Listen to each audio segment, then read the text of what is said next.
TDP polit bureau సభ్యులు Varla Ramaiah media సమావేశం నిర్వహించారు. ఈ సందర్భంగా ఆయన దళితులను అవమానాలకు గురి చేయడమే మీ లక్ష్యమా అంటూ జగన్ ప్రభుత్వం పైన మండిపడ్డారు.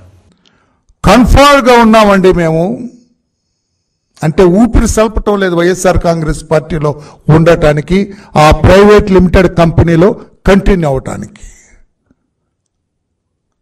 మారాలి మారాలి మారాలి,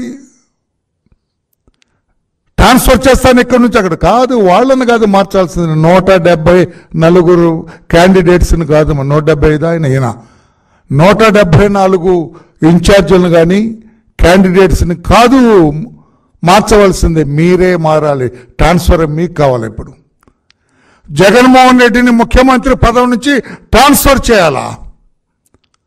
ప్రజలందరూ సిద్ధంగా ఉన్నారు.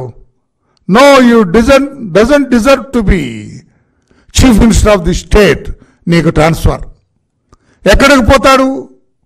అగమ్య గోచరం, ఎక్కడికి పోవాలో తెలియని పరిస్థితి జగన్మోహన్ రెడ్డి గారిది.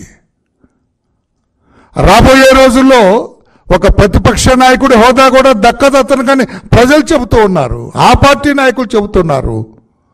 చెట్టు మీద పిట్టల్లాగా ఎగిరిపోతూ ఉన్నారు. ముఖ్యంగా